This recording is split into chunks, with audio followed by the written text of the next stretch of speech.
Yo, what's up? It's Randy here again. It is Monday, April 14th. It is 9:50 a.m. in the Eastern time zone, and I wanted to just give you a quick update or just kind of ramble about some stuff. I've picked a date, or let's say a range of dates, and the range of dates is call it like November, December in the Dominican Republic. My script takes place in the South Pacific, and I can't really do the South Pacific, or I don't think it would make good financial sense to do it in the actual South Pacific because that's far away. You got to get people there and all that stuff when we have, tropical climate here in on the East Coast, or at least in the Bahamas, right? So what are the options? I mean, potentially somewhere in Miami, but also I'm thinking, Puerto Rico or Dominican Republic, and some connections that we have kind of come up in the Dominican Republic.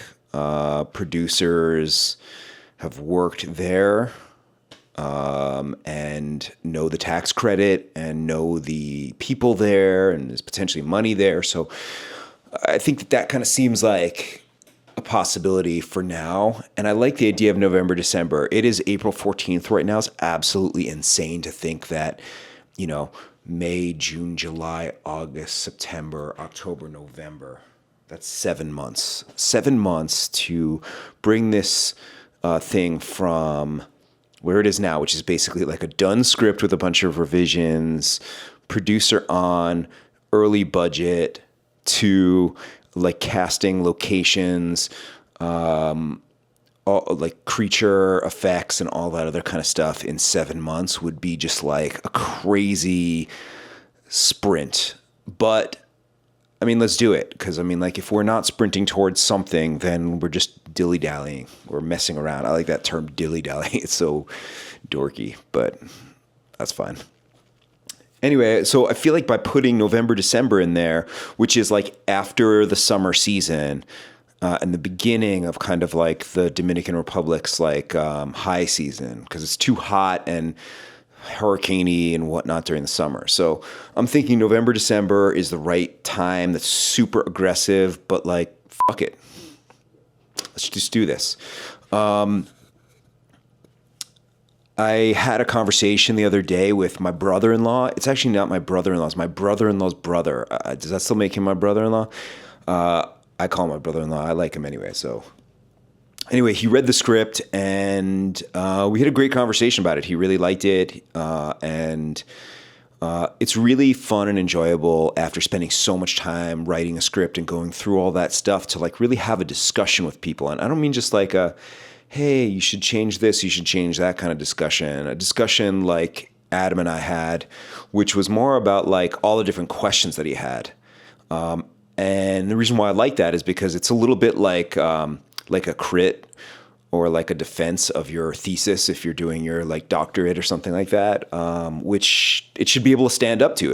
If somebody can't ask me questions and I don't have the answer to them, then something's wrong. And it feels good. I enjoy that conversation because I mean, like, in the writing of the script, I'm basically having those conversations by myself all the time. And, while that's fun, and not totally by myself, my buddy Phil helped me a ton when it came to discussing things. And my other friend, David, also helped. I mean, like, basically during the time that I was writing the script, all I was thinking about and talking to everybody that I know, my wife and all these different friends of mine, was my script. So, it's like, in a way, they were kind of listening to my ramblings, but like, how it all comes together is totally different when you're having a conversation after the fact and having a conversation with them about their various questions. So that was super fun this weekend. It was really great. It kind of left me feeling, pumped about my script.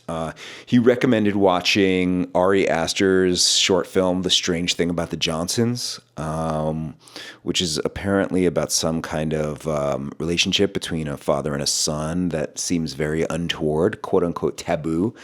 I started watching it, and it starts off with a masturbation scene in which a son gets walked in on by his father.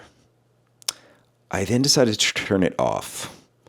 I will watch it, mostly because I want to have the conversation with Adam about it, because he brought it up and he thought that it was kind of like an interesting parallel for some reason. There is no such scene in my film, and my film does not have to do with incest, but I will watch it just because I like the conversation.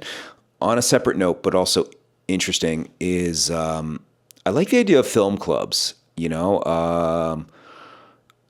just in general, book clubs too. I mean, I think in general, when you like consume a piece of work, whether it's a film or a TV show or a movie, like that idea of like people getting together and discussing these things is really fun. I think I'm not really sure where to go for that. I mean, I've been spending a lot of time on Letterboxd because there's a lot of people there, and I think that that's really cool, and people's reviews and whatnot. But it's not really like a conversation because it's so many people, and there's definitely a lot of vitriol and a lot of like. It's also really tough to write out criticisms or conversations on my phone. Like I just don't like that, So that's kind of limiting. If anybody knows places where conversations are happening, or if any film clubs that are happening, may just have to start one just because it seems like a great and fun thing to do. It's way more fun to just have discussions about pieces of work that you watch, whether you like them, dislike them. I mean, I've had countless numbers of conversations about The Brutalist recently because I have such strong feelings about it, and a lot of people watched it because it was the Oscar season. Those conversations have kind of dropped off.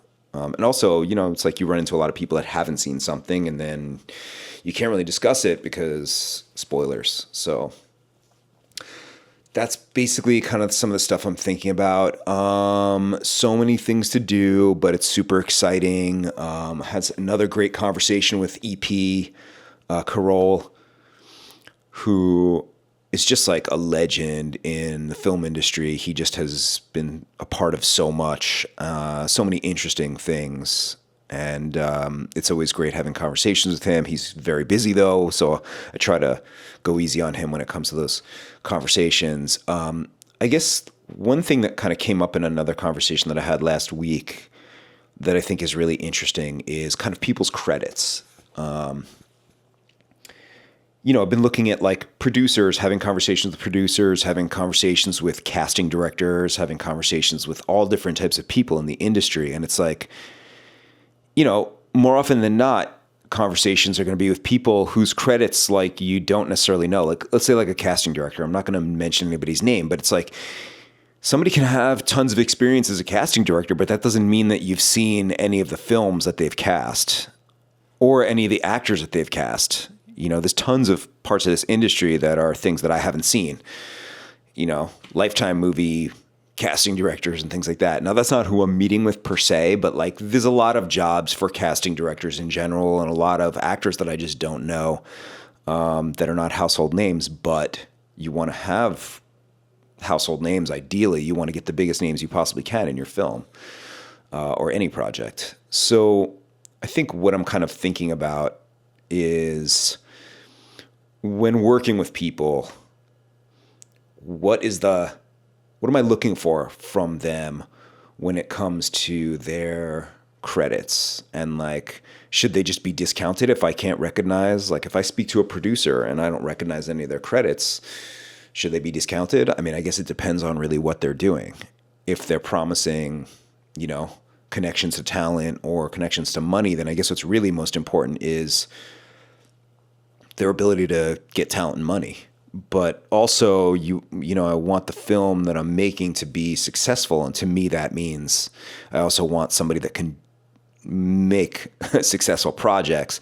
And a huge part of a successful project is getting, not only household names and things like that, but also just getting it out there. That's a big thing, out there. Because if the project doesn't get out there at the end, then what the hell are we doing here?